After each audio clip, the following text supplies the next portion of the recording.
Boa noite, irmãos. É grande alegria poder estar de volta aqui com os irmãos. E antes de darmos início à nossa primeira palestra da noite, eu gostaria de fazer a indicação rapidamente de 2 livros. A editora Os Puritanos, e a Cleary, elas estão aqui hoje, durante esses dias da conferência. E o livro que motivou certamente o estudo, né, e essas palestras na conferência desses dias aqui, é A Igreja de Cristo, de James Bannerman. Essa obra é um clássico. Se nós falarmos em uma obra em que cobre praticamente todos os temas associados à doutrina da igreja, da eclesiologia, essa é uma obra que você precisa ter para poder conhecer todos os aspectos da eclesiologia bíblica reformada. E esse livro, né, por exemplo, eu vou me basear muito no tema de hoje, que trata acerca da igreja local e igreja católica universal, não é? É exatamente um dos capítulos desse livro. E eu gostaria muito que você pudesse, você líder, presbítero, pastor, seminarista, não é? Essa é uma obra que você não pode deixar de fora da sua biblioteca. É uma obra que você precisa adquirir e ler juntamente com toda a sua liderança. Esse outro livro, irmãos, é A Igreja Apostólica. O que significa isto? Ele não faz jus ao tamanho. Você pensa que porque ele é fininho, ele é uma obra que não tem tanto peso e importância. Ele conseguiu botar um oceano em poucas palavras. É um livro que precisa ser lido pelos líderes a fim de poder compreender exatamente a estrutura governamental da igreja revelada na Escritura, como a Bíblia nos ensina acerca desse tema. Comumente nós achamos assim: o governo de igreja, cada um tem o seu, Deus deixou para cada igreja escolher sua maneira de governar a si mesmo, e logo ninguém pode dizer o que é certo e errado. Esse livro vai mostrar que a Escritura fala assim, e ela mostra. Ele vai fazer isso de maneira didática, comparativa, que vai ajudar você a compreender muito acerca dessa igreja, da igreja apostólica. Certo? Então, esses 2 livros eu gostaria de indicar para vocês, que são dentro do tema que nós vamos trabalhar durante esses dias.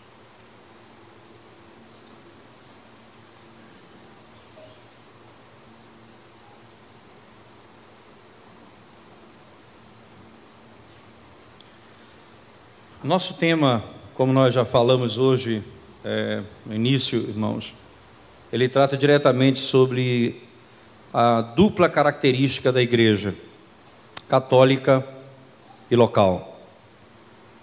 Igreja católica, igreja local.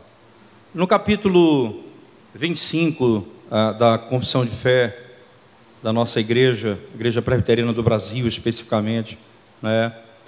Nós temos explicitado nesse texto da nossa Confissão de Fé os conceitos básicos do que seria, né, uma igreja local e igreja católica, como ela é descrita aqui por nós.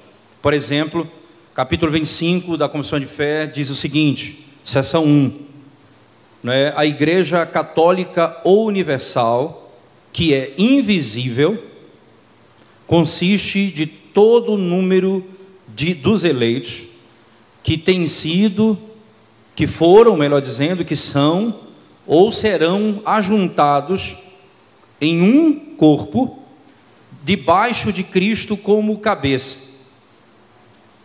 E é a esposa, o corpo e a plenitude dele que enche tudo em todos. A seção 2 volta ao tema e diz assim: a igreja visível, que é também católica ou universal, que sob o Evangelho, veja, não confinado a uma nação como debaixo da lei, não é?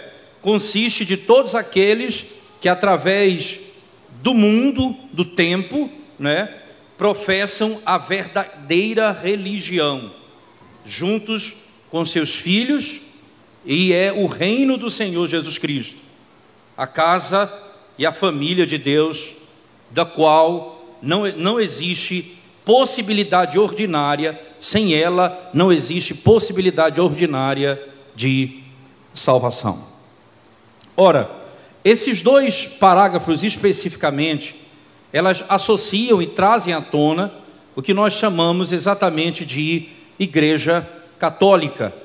É interessante notarmos, irmãos, que esse termo católico, ele é muitas vezes utilizado de modo equivocado, porque sempre se associa ao romanismo, ao papismo, não é? O catolicismo romano. Mas lembre-se que a palavra católico, ela está associado ao conceito de universal, a Igreja Católica, a Igreja universal, de todas as épocas, todos os tempos, não é? Entenda que essa Igreja universal, ela também está localizada em uma determinada região, isto é, numa cidade, numa localidade específica, e isso faz com que nós tenhamos em vista o princípio básico. Se nós somos membros de uma igreja local, que professa a verdadeira religião, a verdadeira fé, nós pertencemos à Igreja Universal, isto é, essa Igreja Universal, que ela está associada com todos os crentes de todas as épocas, mas ao mesmo tempo ela não está ligada apenas ao aspecto de uma igreja localizada no período do Antigo Testamento, como era sob Israel e a Palestina na época da história do Antigo Testamento. Agora ela se refere a todas as igrejas. Ora, James Bunyan diz as seguintes palavras, essas são as palavras dele: se todos os cristãos professos do mundo inteiro pudessem reunir-se num só lugar e participar da observação das ordenanças em uma só comunidade, formariam uma associação visível no sentido mais exato da palavra unidade, unidos entre si e separados do restante da humanidade pela profissão de uma fé comum e pela participação nas mesmas solenidades exteriores. Tal estado de coisas, diz ainda ele, contudo, nunca jamais se concretizou na terra, desde o dia em que os 120 discípulos se reuniram no cenáculo em Jerusalém, ou melhor, desde o dia em que, em torno de uma mesa e na participação de um só pão e um só cálice, os discípulos de Cristo sentaram-se junto com seu Senhor e participaram da primeira ceia do Senhor antes que ele fosse imolado. Então, esse foi o último momento. Não era a intenção de nosso Senhor que essa unidade local e visível dos seus seguidores continuasse, porque a sua continuação se tornaria inconsistente com o avanço do seu evangelho no mundo. Num período bem curto, a palavra do evangelho moveu-se de Jerusalém para as mais distantes regiões da terra, sendo plantada em cidades, países bem longínquos uns dos outros, e reuniu-se em diferentes e separados grupos cristãos, destinados, grupos cristãos, onde quer que fosse recebido, homens que nunca viram, nunca foram destinados a ver uns aos outros na carne. A unidade de um único grupo cristão, reunido sobre um único teto em Jerusalém, logo foi trocada pela diversidade de vários grupos distintos de cristãos reunindo-se para adorar em lugares separados e espalhados mais ou menos por todo o mundo civilizado. Ora, aqui você tem, irmãos, diretamente o entendimento de que esse conceito da Igreja Universal, como uma igreja reunida dos que professam a verdadeira fé, você nunca terá isso realizado aqui na terra. uma reunião dessa forma, como se deu naquele primeiro momento. Essa é uma realidade em que nós teremos no fim da história, quando seremos reunidos como um só povo diante do Senhor e estaremos por toda a eternidade. O grande ponto que nós temos que levar adiante, irmãos, há uma distinção clara. Veja, primeiro, o conceito de igreja ou igreja invisível de Cristo, né? Ela é utilizada de duas maneiras no documento da Igreja Presbiteriana do Brasil. Perceba, ela diz: a igreja invisível de Cristo, ela é formada de todos os verdadeiros crentes e em todo o mundo, e ela é católica. Perceba, aí você tem um outro elemento associado ao aspecto católico da igreja, que é o aspecto universal da igreja. É que a igreja ela é invisível e também é visível. A igreja invisível e a igreja visível, que também teremos que tocar nesse aspecto de alguma maneira. Preste atenção como isso se desenvolve, por favor. Quando nós falamos a igreja invisível de Cristo, ela é formada de todos os verdadeiros crentes em todo o mundo, e por isso ela é católica, ou em outras palavras, não está confinada a nenhum lugar ou a um povo apenas. Ela não está confinada a um só lugar ou apenas a um povo. A esse respeito, ela permanece em contraste com o sistema limitado e local da igreja, sob a dispensação judaica. A igreja judaica, quando constituía a comunidade dos adoradores de Deus, era local e não católica. Por isso que o primeiro uso da palavra católica, no nosso documento, ele está diretamente associado ao contraste com o aspecto local do período da Antiga Aliança, porque não era espalhado pelo mundo, ela estava localizada numa única região, historicamente centralizada ali na Palestina, como nós sabemos bem da história. E veja como isso se dá, irmãos. Veja que essa verdade ela já está estampada na Antiga Aliança. E para isso, eu gostaria que você abrisse as Escrituras comigo, por favor. No livro de Ruth. Livro de Ruth, por favor.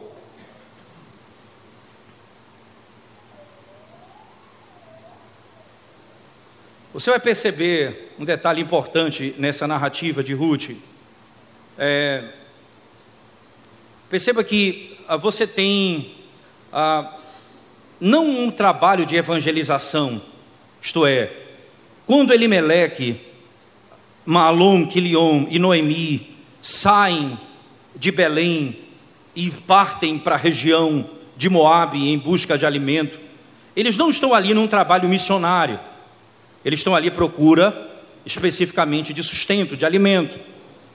Mas dentro dessa narrativa você tem já uma declaração muito, eu entendo, óbvia e objetiva da realidade, que é essa transposição de conceito de uma igreja local para uma igreja espalhada por todos os cantos da terra. Seria esse um texto importante para trabalharmos, para entendermos esse conceito. Por favor, no capítulo 1, por exemplo, você vai ter especificamente a partir do versículo 15 em diante. Por favor, diz o texto seguinte, do verso 15 em diante: disse Noemi: eis que tua cunhada voltou ao seu povo e aos seus deuses, também tu volta após a tua cunhada. Ora, você sabe exatamente o que acabou de acontecer aqui. Depois de uma insistência de Noemi para com as suas duas noras, que elas voltassem e que elas tivessem um marido e que elas casassem de novo, e que se elas fossem esperar que ela casasse e tivesse um filho, seria muito tempo para elas, seguindo a lei do levirato. Agora ela diz: voltem e procurem um marido. O que nos intriga, é a linguagem utilizada pela própria Noemi quando Orfa se aparta, quando Orfa se aparta. Você vai ver que na sequência do texto, Você vai ver no verso 11 em diante, acompanhe comigo. Ele diz: porém Noemi disse: voltai, minhas filhas, por que irias comigo? Tenho eu ainda no ventre filhos, para que vos sejam por maridos?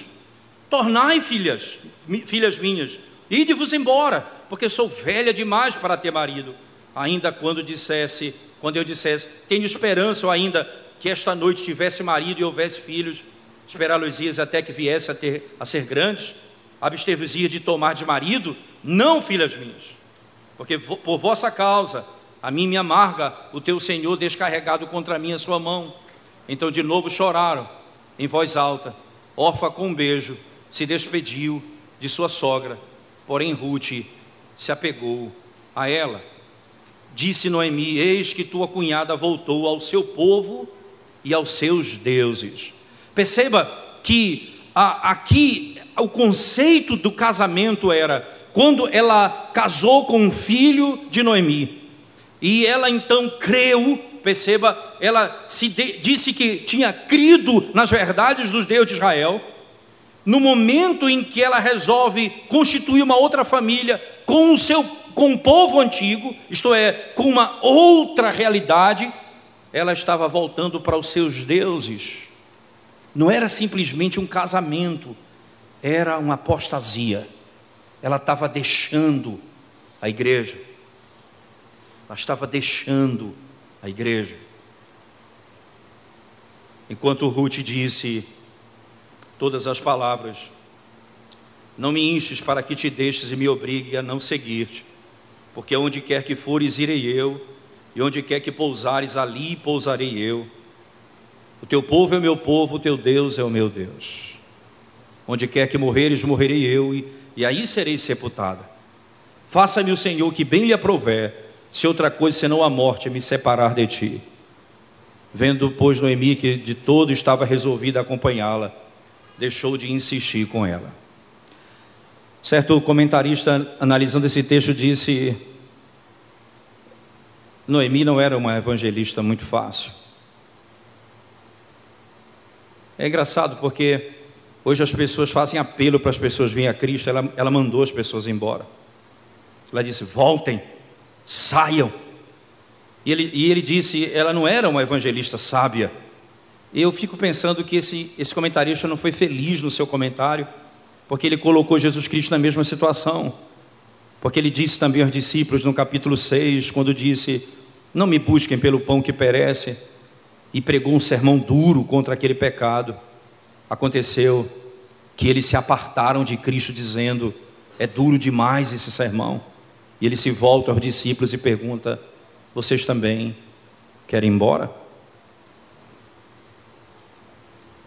Ele não faz um apelo: quem quer aceitar? Ele diz: vocês querem ir embora? É interessante que aqui nesse momento o evangelho, ele não é inequivocamente, ele não é descrito como algo que é uma opção, mas é como o tesouro que foi achado e que eu, ao encontrar, eu vendo tudo para obtê-lo. O evangelho é descrito como: nada me separa de ti. É como um casamento onde não há divórcio. Mas o que me intriga é que Rute, ela cumpre aqui um princípio abraâmico do pacto de Abraão. Em ti serão benditas todas as famílias da terra. E a fé de Abraão foi descrita assim: ele deixou sua casa e sua parentela e foi para uma terra que ele não conhecia. Noemi creu, Rute creu e deixou sua terra e sua casa e sua parentela e foi para uma terra que ele não conhecia. Interessante, no capítulo 2, por favor, do livro de Rute, acompanhe comigo, verso 8 em diante.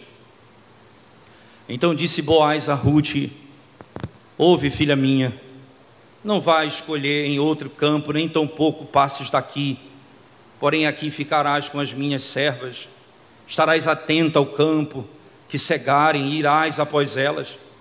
Não dei ordem aos servos que te não toquem. Quando tiveres sede, vai às vasilhas e bebe do que os servos tiraram. Então ela, inclinando-se rosto em terra, lhe disse: como é que me favoreces e fazes caso de mim, sendo eu estrangeira? Veja, perceba a lógica do texto. Eu sou estrangeira, eu não sou do povo de Israel. Porque, como Jesus disse, eu vim para o meu povo. Eu sou estrangeira e como tu me acolhes, e como tu me recebes. Ele continua, acompanhe comigo. Respondeu Boaz e lhe disse: bem me contaram tudo quanto fizeste a tua sogra, depois da morte de teu marido, e como deixaste a teu pai, e a tua mãe, e a terra. E ele está exaltando a fé dessa mulher. Veja, bem me contaram tudo quando fizeste a tua sogra, depois da morte de teu marido, e como deixastes, veja, e como deixastes a teu pai, a tua mãe, e a terra onde nasceste, e vieste para um povo que dantes não conhecias. Tu és filha de Abraão. Você veio, você deixou o seu povo para se unir a esse povo.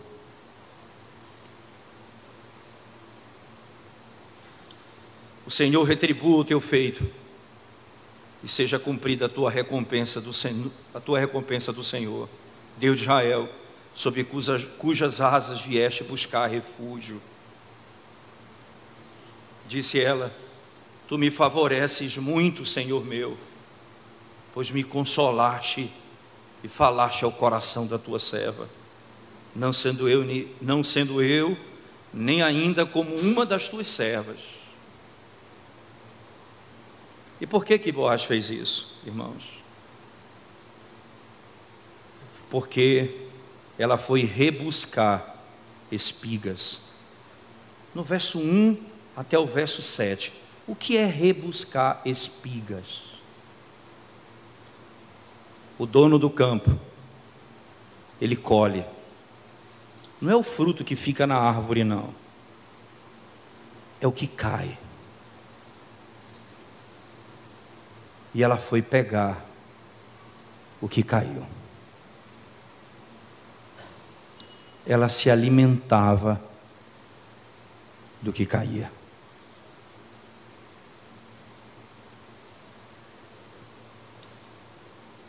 Isso me traz à memória o evangelho, a mulher cananeia. Ruth representa exatamente isso.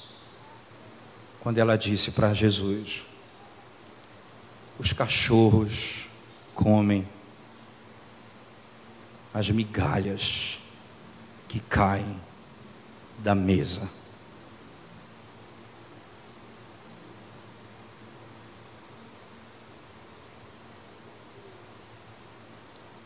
Deixa eu me alimentar do que cai das mãos dos teus servos. O fruto que escorrega dos seus dedos.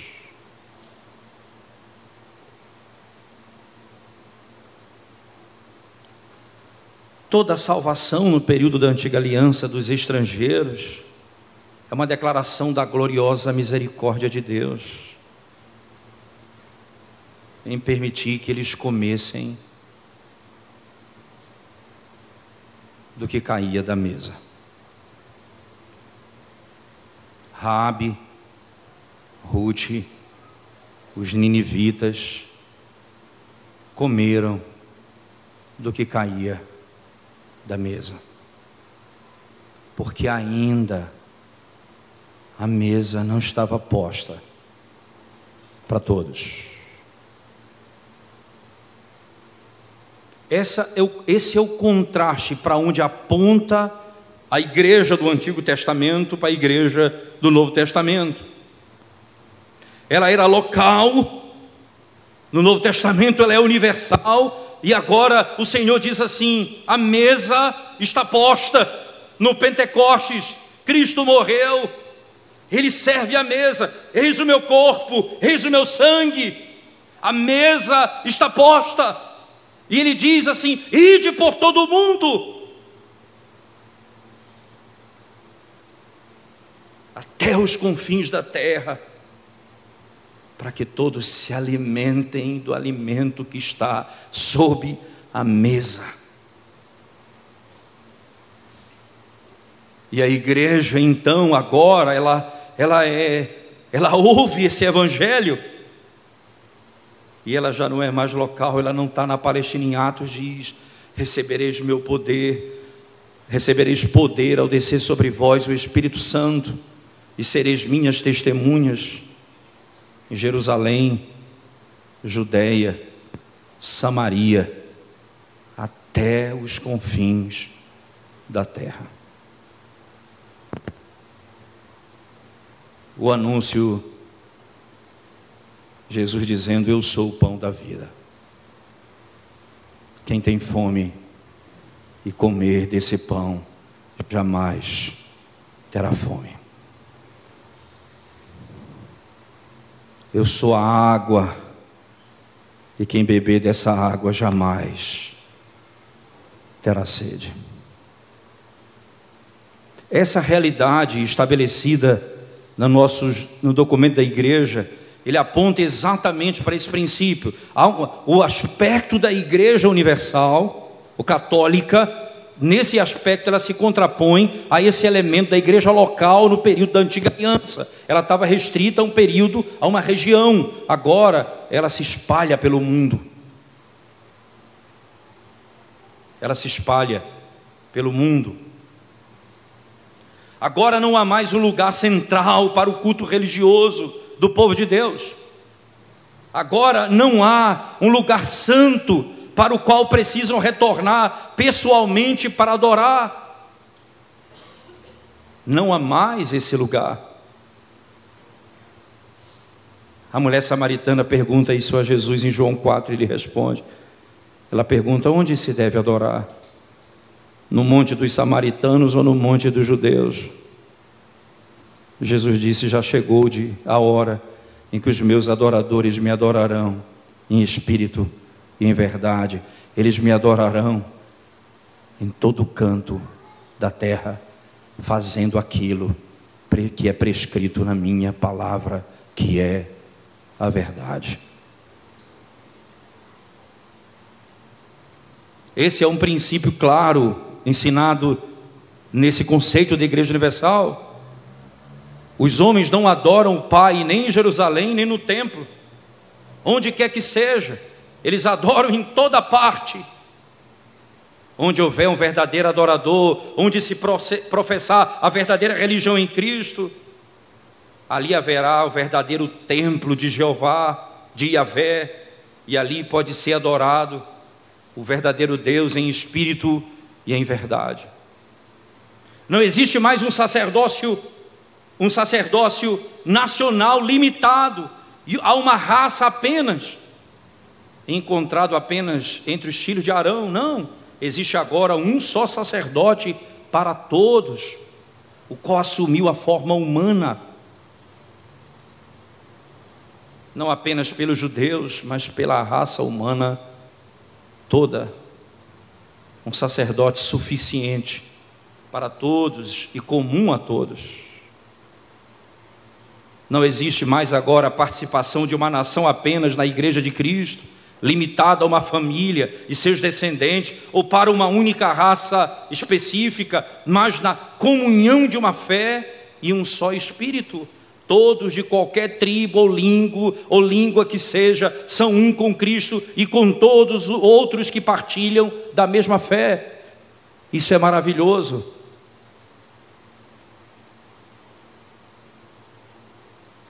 Um dos preletores do simpósio desse ano, uma vez que virá para o ano de 2017, que é missionário, ama a pregação do Evangelho, e ele ama estudar sobre línguas, e ele disse: eu amo essa realidade. Ele estava falando um dia ao redor, lá no simpósio, uma vez que ele veio, disse: eu amo essa realidade, porque isso me lembra a realidade da igreja do Senhor em todo canto, onde Ele é adorado em toda língua, em toda tribo, raça, o seu nome é exaltado. E se ouve isso em português, se ouve isso em inglês, se ouve isso nas línguas tribais da África, se ouve isso em russo, se ouve isso em mandarim, já não há mais uma língua. Essa é a igreja do Senhor. Esse sacerdote é mais poderoso do que aquele da antiga aliança, e ele recebe o seu povo em todo canto da terra. Essa é a igreja do Senhor. E a imagem é essa: as barreiras limitadoras do sistema anterior da antiga aliança foram derrubadas, e na concessão do Espírito a todos os crentes, e na comunhão do Espírito de forma igual a todos, estabeleceu-se o fundamento da igreja, não mais confinada a uma nação apenas, como era sob a lei, mas no mundo inteiro, de forma universal. De forma universal. Interessante que nós, quando pensamos sobre isso, irmãos, nós temos claramente diante de nós a consciência de que essa é uma realidade da igreja do Senhor. Essa igreja, nesse aspecto universal, ela se contrapõe ao aspecto da lei do período da antiga aliança, porque era esse o propósito de Deus. Interessante que as diferentes raças, as diferenças entre raça, língua, não são diferenças mais que podem ser consideradas entre os seguidores de Cristo, que estão ligados uns aos outros por aquele mesmo Espírito. Você imagina dividir a igreja por causa de classe social, por causa de cor, por causa de poder aquisitivo, por coisas externas? É destruir a verdadeira unidade da igreja. As distâncias geográficas não são distâncias para serem consideradas entre aqueles que são participantes do mesmo Espírito Santo. Todos os que creem e professam a mesma fé participam do mesmo Espírito, e não há mais distância geográfica que seja capaz de nos separar dessa realidade. Nós somos unidos a Ele. Mas em segundo lugar, também a igreja visível de Cristo. Perceba, irmãos, que ela é essa igreja visível.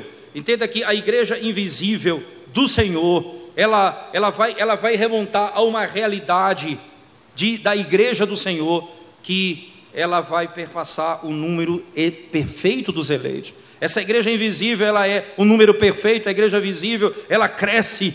A igreja invisível, ela não cresce. Ela tem o mesmo número, ela é perfeita. Mas a igreja visível de Cristo, formada de todos que professam a verdadeira religião no mundo todo, também é católica ou universal. A catolicidade da igreja visível baseia-se em fundamentos um tanto diferentes daqueles em que a catolicidade da igreja invisível se fundamenta. Lembre-se, a igreja invisível está ligada a esse caráter da igreja universal, de todas as raças e povos. Mas há um aspecto da igreja invisível e a catolicidade, e isso é um fundamento diferente. Entenda um pouco isso. E isso Bannerman trabalha muito bem.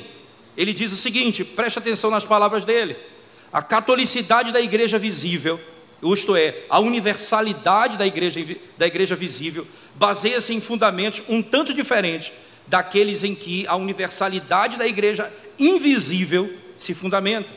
Mas nem por isso é menos real, nem menos claramente reconhecida na Escritura. No caso anterior, falamos da igreja invisível como católica, porque o elo de união entre os seus membros é a comunhão de um só Espírito, incluindo a todos e distribuído igualmente a todos No outro caso, falamos da igreja visível como católica, porque o elo de ligação entre os seus membros é uma profissão pública comum a todos. Uma confissão pública comum a todos. No outro caso, falamos da igreja visível como sendo esse o elo de ligação.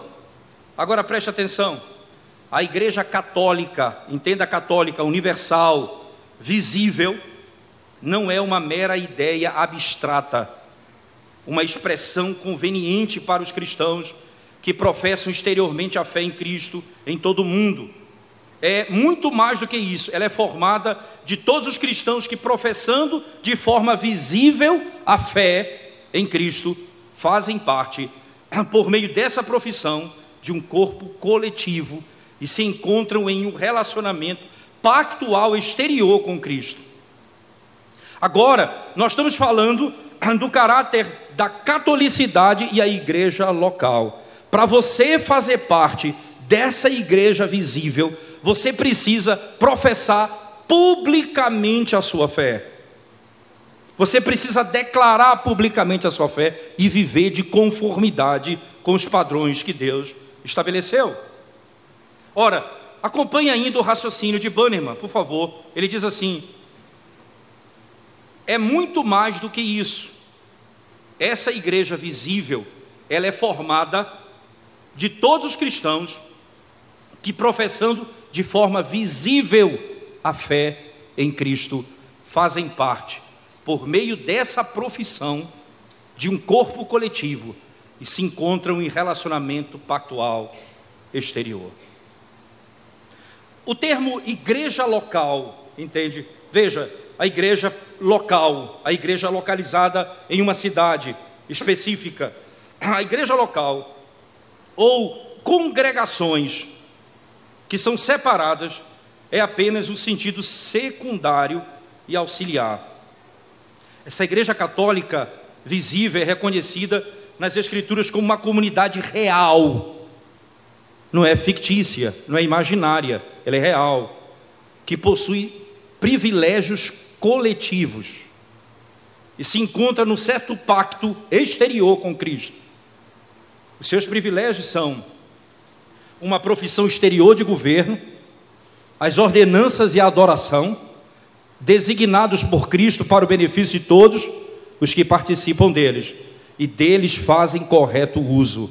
Preste atenção, os privilégios dos membros dessa igreja visível local, isto é, dessa igreja local, são eles. Quem são esses? Os que professam a sua fé genuína. Os privilégios são uma profissão exterior de governo, as ordenanças, a adoração, designados por Cristo para o benefício de todos os que participam deles e deles fazem correto uso. O elo de ligação entre os seus membros é uma comum profissão de fé. O que é que nos torna membros dessa igreja local? Uma comum profissão de fé. Nós professamos a mesma fé. E uma submissão comum dos membros ao governo eclesiástico e a uma mesma comunhão eclesiástica. Você vai lembrar, eu não sei exatamente como é a sua denominação, mas você vai lembrar, no caso de uma igreja presbiteriana especificamente, quando o indivíduo vai se tornar membro da igreja local, ele faz ele responde algumas perguntas, e dentre elas é a submissão ao governo local da igreja. Ele se submete ao governo da igreja. Por que essa pergunta é importante? Porque é essa uma das características dessa unidade. O corpo de fé e a submissão à mesma comunhão eclesiástica. Veja, se nós pensarmos isso na unidade e, contudo, na universalidade dessa profissão externa e desse relacionamento externo com Cristo, reconhecemos o fundamento estabelecido para a catolicidade da igreja visível na terra. Você imagina então, quando eu me torno membro de uma igreja, eu me submeto aos padrões de doutrina dessa igreja, e eu professo a minha fé genuína e me submeto à autoridade dessa igreja. Esse é um princípio claro. Essa unidade, irmãos, essa unidade na profissão exterior de todos os seus membros, que apesar das diversidades de menor importância e meramente acidentais quanto ao lugar, posição social, forma de administração, permanece indivisível, e os mantém unidos em um só corpo, unidos entre si mesmos, separados do resto da humanidade. Há uma universalidade nessa profissão externa e nesse relacionamento com Cristo em uma expressão eclesiástica que envolve todos aqueles que professam ser discípulos de Jesus Cristo em todo o mundo, e que não se limita a classe nenhuma e não é especificamente de povo nenhum. A separação de igrejas entre denominações ou na igreja visível, ela não deveria nos conduzir a pensar que nós não fazemos parte dessa igreja católica universal.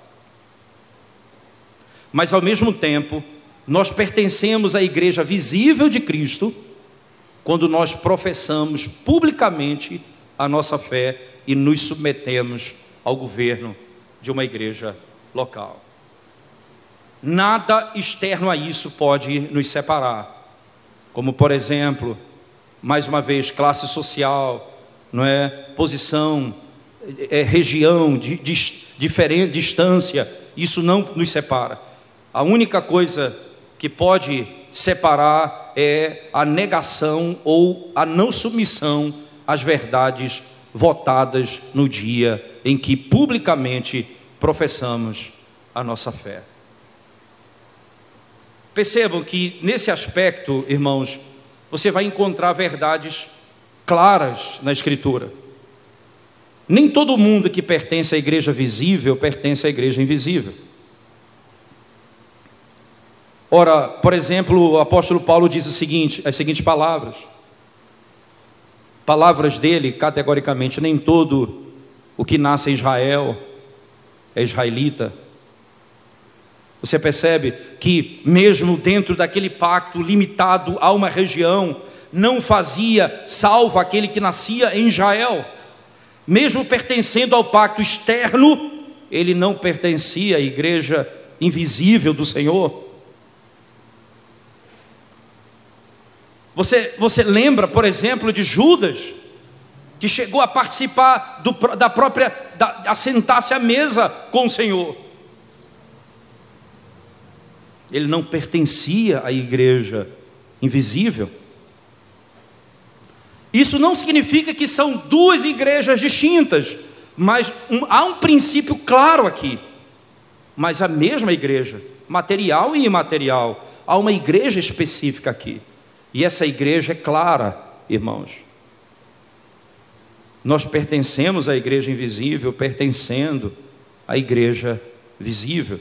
Mas nem todos que pertencem à igreja visível são parte da igreja invisível do Senhor. Você tem, por exemplo, no livro de Atos, no capítulo 8, a narrativa de Simão que creu no Senhor. Você lembra bem dessa narrativa? E foi batizado. E logo depois tentou comprar com dinheiro o poder do Espírito Santo. E os mesmos apóstolos disseram a ele: você está em grande ruína, você está em grande iniquidade. Ele não era um dos eleitos do Senhor, mesmo tendo recebido a água do batismo. Ora, isso aponta para um fato interessante, veja, porque isso fecha alguns cercos importantes. Porque ele vai dizer: então, eu posso pertencer a essa igreja universal, invisível de Cristo, mas não pertencer à igreja do Senhor. Eu não estou associado ao corpo visível de Cristo. Isso não é verdade. porque isso daria margem a dizer: não, eu posso ser crente na minha casa, eu posso ser desigrejado.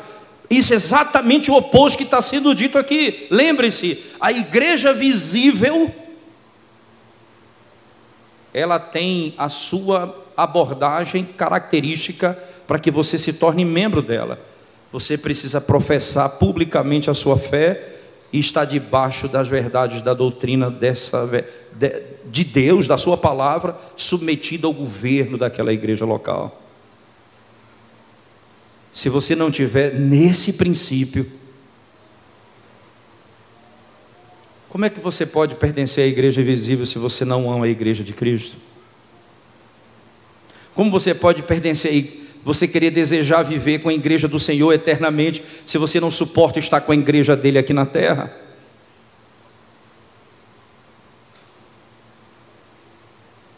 Como você deseja viver eternamente com Cristo se você não ama a sua esposa aqui na terra? E por falar nisso, essa realidade é tão unida e tão clara, que quando Saulo perseguia a igreja, Jesus se apresenta a ele e diz: Saulo, Saulo, por que tu me persegues? Não é porque tu persegues a igreja, mas porque tu me persegues. Como você pode dizer que ama o noivo e odeia a noiva? Como que você pode dizer que ama o marido e odeia a esposa? Ser parte e membro dessa igreja é ter a expectativa em Cristo de pertencer à igreja universal e invisível do Senhor. Por isso, irmãos, quer falemos então da igreja invisível ou da igreja universal, visível de Cristo, tanto a invisível como a visível na terra, elas são como comunidades católicas ou universais, e não meramente locais e limitadas a um lugar ou a um povo.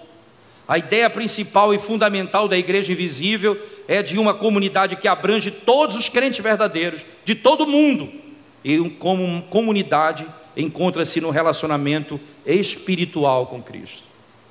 A ideia auxiliar e secundária da igreja invisível é de uma comunidade limitada a um lugar, e que forma o corpo local dos cristãos verdadeiros naquele lugar.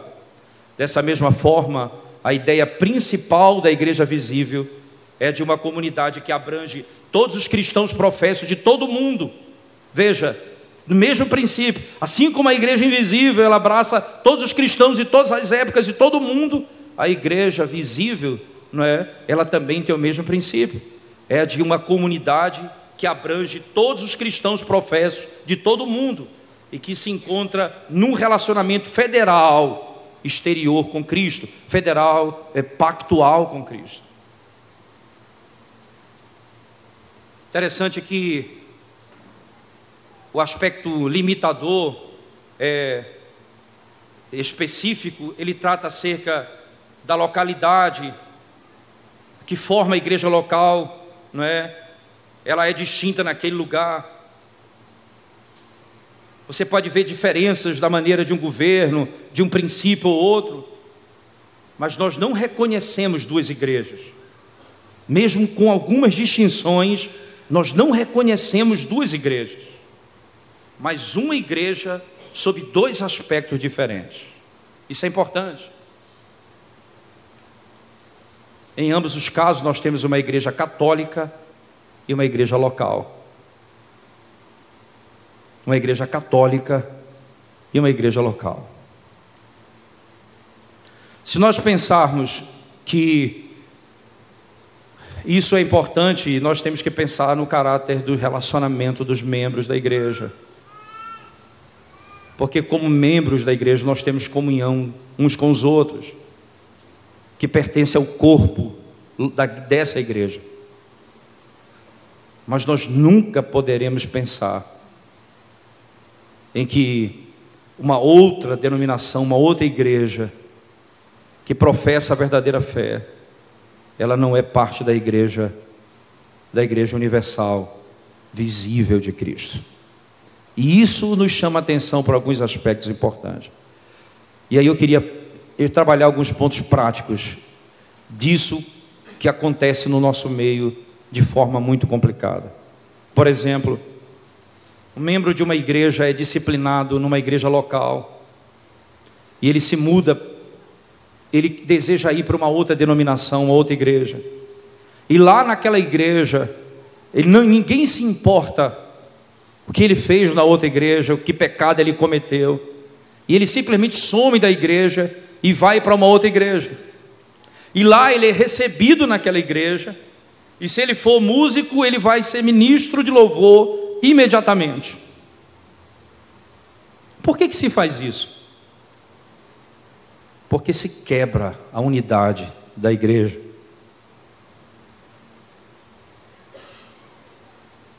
Porque não se entende o conceito da igreja universal. Mesmo local, nós somos membros da igreja universal. Não há como separar uma coisa da outra. Por que a disciplina daquele irmão não tem que ser tratada por nós? Volte à sua igreja, restaure a sua vida. Ou então o conselho daquela igreja diz: ele foi disciplinado e ele quer se transferir para aí, então vocês tratem do pecado dele e depois restaurem ele se for necessário. Essa é uma declaração, é um modo de lidar que revela um caráter da unidade do corpo de Cristo.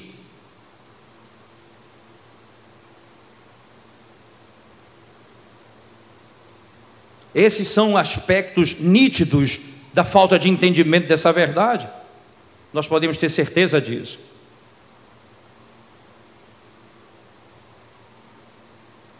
Isso faz com que também fique claro que nem todo mundo, como já falamos, que pertence à igreja visível, pertence à igreja invisível. Nem todo mundo que pertence à igreja local, mesmo estando debaixo do pacto, é eleito. Ele tem os benefícios do pacto, mas não é eleito. E nesse aspecto, o membro da igreja local, entenda, ele precisa sempre vasculhar o seu coração e nunca repousar apenas nos aspectos externos do pacto.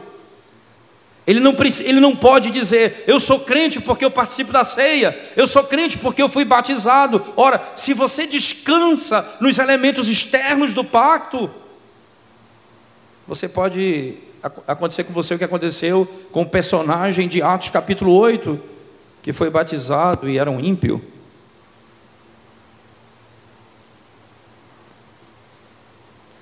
Isso aponta para o fato de que a pregação do Evangelho não aponta para o sacramento, mas aponta para Cristo, porque o próprio sacramento aponta para Cristo.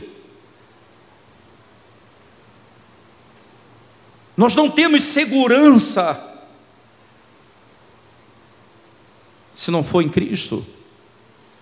O sacramento fortalece a verdadeira fé, anima a igreja, fortalece o povo de Deus, mas não é a segurança da nossa salvação.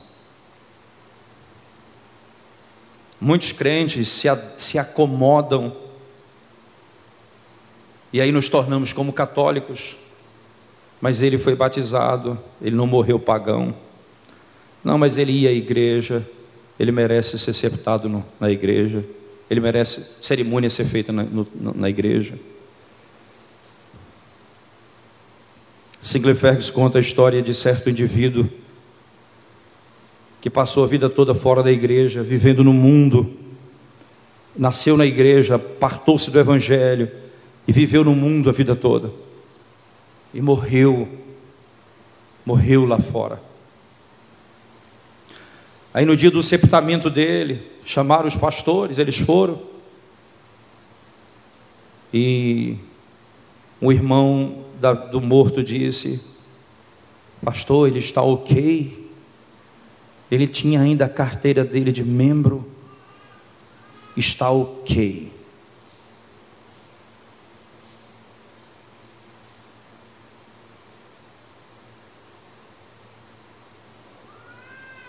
Esse é o risco de nós entendermos porque nós participamos dos aspectos externos do pacto. Nós estamos seguros. O apóstolo Paulo nos chama constantemente. Veja se você está na fé. Averigue o seu coração. Teste. Avalie. Em quem você confia. Para que vocês não sejam pegos de surpresa.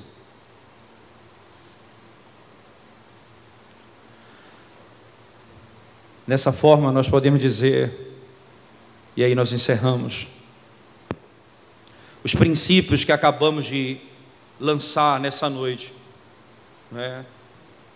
Eles devem ser considerados à luz, né, do princípio da unidade que se apresenta na igreja cristã. A igreja invisível e a igreja visível são tanto católicas como universais, mas que elas são em sentidos um tanto diferentes.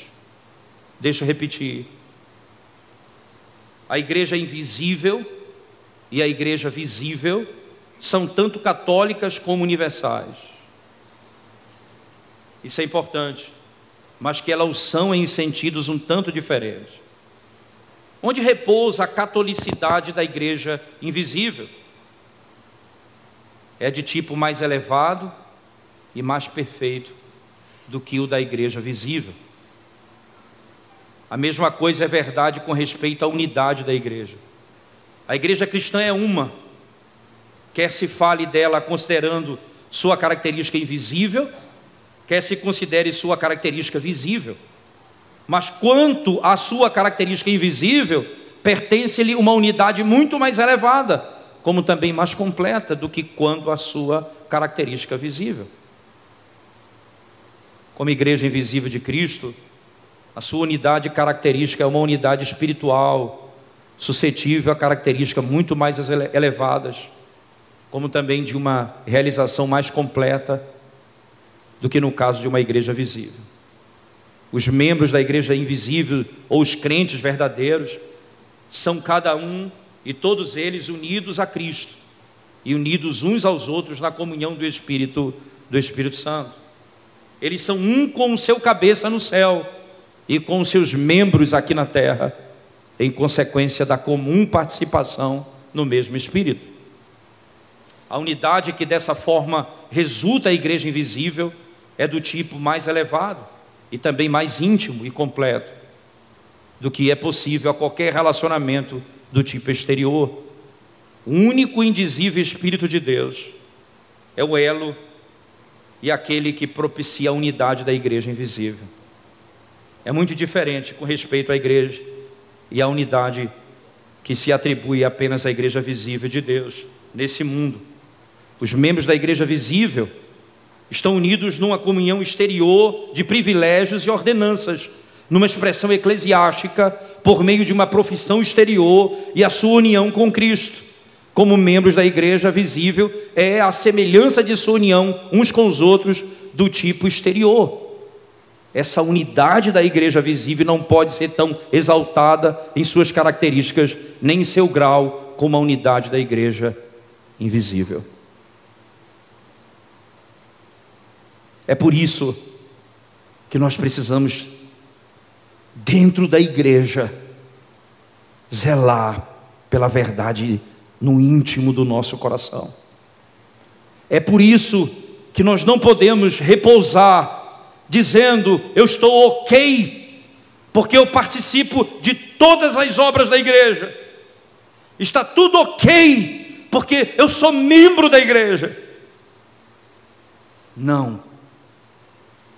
Mas ao mesmo tempo, não caia na loucura de dizer: É por isso que eu não vou para a igreja, porque eu posso ser da igreja invisível sem pertencer à igreja visível de Cristo.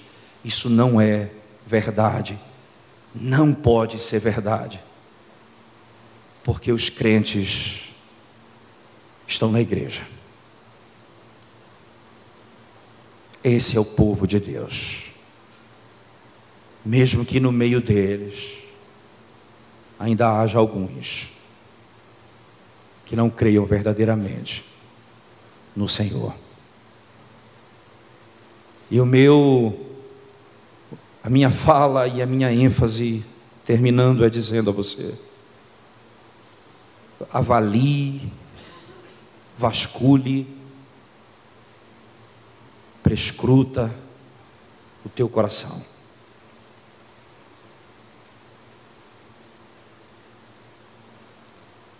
Não está ok, porque você faz parte apenas do aspecto exterior da igreja. Isso precisa ser realidade espiritual na tua alma. Amém. Vamos orar ao Senhor mais uma vez. Nós te damos graças, Senhor, pela oportunidade de refletirmos sobre esse tema e pelo privilégio de pensarmos sobre como nós necessitamos, como igreja, amar a tua igreja, o teu povo, ter prazer na comunhão dos irmãos, mesmo sendo maravilhosa e extraordinária, ela não se compara com a unidade e com o prazer que teremos com o povo do Senhor nos céus. Mas aqui o Senhor nos dá a graça de provarmos dessas maravilhas. E por isso pedimos ao Senhor que trate com o nosso coração, apiede-se da nossa alma, Senhor. Não nos permita descansarmos nos aspectos externos, mas que as verdades da alma mais profundas sejam alcançadas por tua palavra e tragam a verdadeira salvação ao nosso coração. É o que nós te pedimos, Senhor, em nome de Jesus. Amém.